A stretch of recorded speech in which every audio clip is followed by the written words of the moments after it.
has officially dedicated a modern peace hut and cassava processing plant in Yang Toti District, Monserrate County. The initiative is part of Girls and Young Women Take Action for Peace project, which is implemented by Plan Liberia International with funding from the United Nations Peace Building Fund. Speaking at the ceremony, Gender Minister Emmanuel described the project as a milestone initiative in advancing peace building and women's economic empowerment at the community level.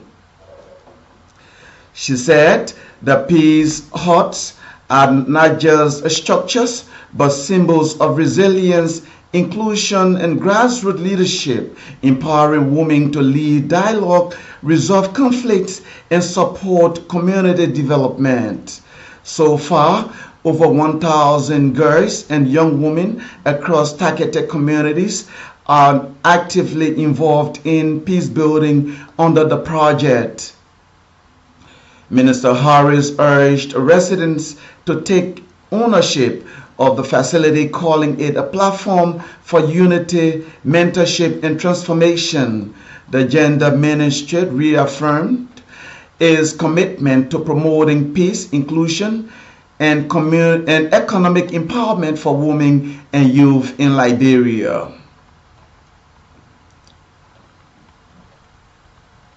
A new regulation of the Liberia National Police aimed at reducing traffic congestion in the densely populated commercial district of Red Light in Pinsville has ignited frustration among tricycle riders.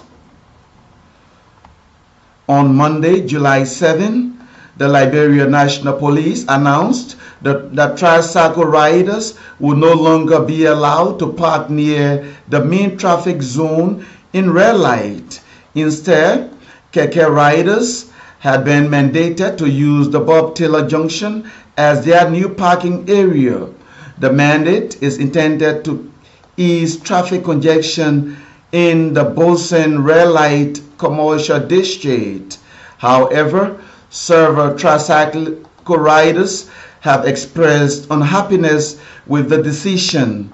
In an apparent retaliation to police mandate, in the morning hours of Thursday, July 10, 2025, tricycle riders held a protest by parking their tricycles in front of Cool FM as a way of calling police attention. The chairman of the Pinsville Tricycle Union said the police should have provided a new parking area before the restriction. According to Demo, the current situation is making it difficult for tricycle riders to operate smoothly. The protest led to a momentary halt to pedestrians' smooth movement. The African Venture Group, in partnership with the National Investment Commission, has provided a comprehensive update on the 2025 Liberia Investment Conference, which is to take place in the EJS Ministerial Complex on July 15 to 18 this year. The event, organized in partnership with the Office of Vice President Jeremiah Kuhn and the National Investment Commission, Nova Ambassador Williams Anderson noted that the theme of the conference is partnering for transparent. He stated that the conference is aimed at attracting private sectors. Ambassador Anderson urged the government's entities and all citizens to take initiative to support Liberia. Former Liberian President Ellen Johnson Sirleaf has urged the Boaka-Koon Unity Party-led government to extend its national reconciliation initiative beyond the reburial of former leaders and honoring the memory of victims of Liberia's 14-year intermittent bloody civil war. Former President Sirleaf acknowledged the government's recent efforts, but averred that such reconciliation efforts cannot be achieved amidst political, religious, and tribal divisions. She cautioned the Boaka-Koon administration to take practical approaches to rally the support of the political, religious, and tribal leaders, a genuine reconciliatory drive that will serve the best interests of all citizens. According to Africa's first female president, the Unity Party-led government cannot easily succeed in achieving its agenda of inclusive development amidst a national division. Madam Sirleaf pointed out that honoring past leaders through symbolic reburial is necessary for national reconciliation, but a bigger picture remains reconciling the day-to-day national issues. As the much publicized July 17 protest approaches, renowned Liberian exile political activist Martin Colley has cautioned the government and organizers of the planned protest to collaborate to avoid a chaotic situation. Martin Colley, who canvassed for the ruling Unity Party to assume state power, said the government under President Joseph Boaka must uphold Article 17 of the 1986 Constitution to protect the rights of citizens who may be involved in the protest to a peaceful assembly. The Liberian exile political activist urged the Boaka-Koon administration to endure a high level of tolerance for criticism and grievances against its regime. He further called on the government through the Liberia National Police and the lead protest organizers stand to ensure smooth coordination of a peaceful assembly to prevent potential clashes between state security and would-be protesters.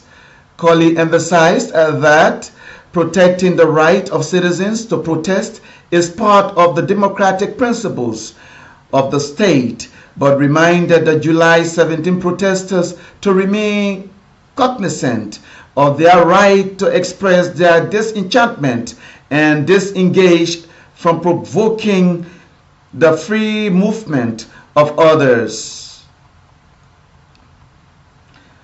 The House of Representatives has received a report from its Joint Committee on National Security and Judiciary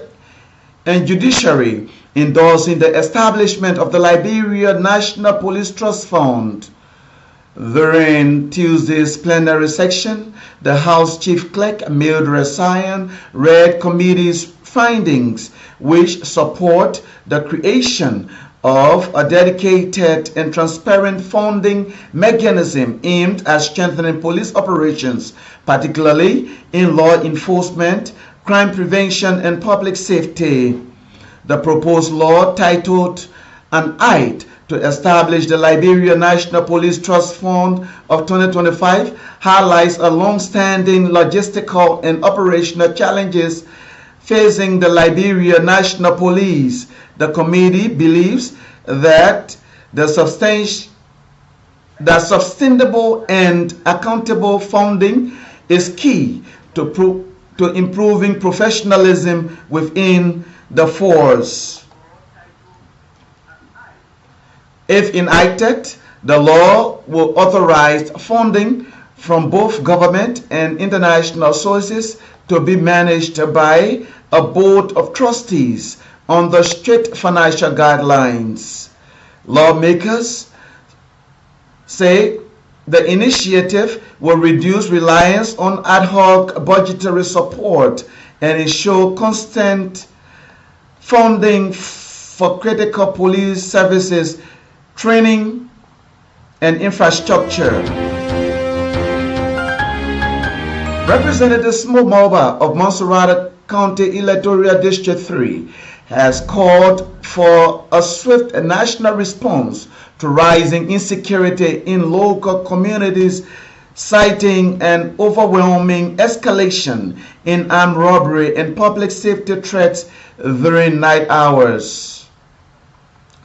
Addressing scores of journalists on Wednesday, July 9, 2025, Representative Moba disclosed that he had officially communicated with the Inspector General of the Liberia National Police requesting urgent intervention in areas such as Johnsonville Pipeline, Jacobstown, Red Hill, Dupont Road, and Bartnersville communities.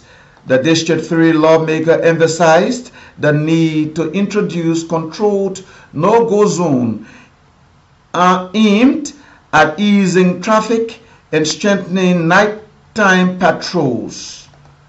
Meanwhile, Representative Moba has expressed deep concerns over what he called the consistent neglect of young people by national authorities. He lamented the rapid increase in drug addiction among school-going age youth, many of whom, he said, were once actively involved in community football leagues, but now victims of joblessness and substance abuse. Representative Moba criticized the Liberia Football Association for inviting district youth to join National League activities without offering employment and stipends, despite a $1.7 million operational budget.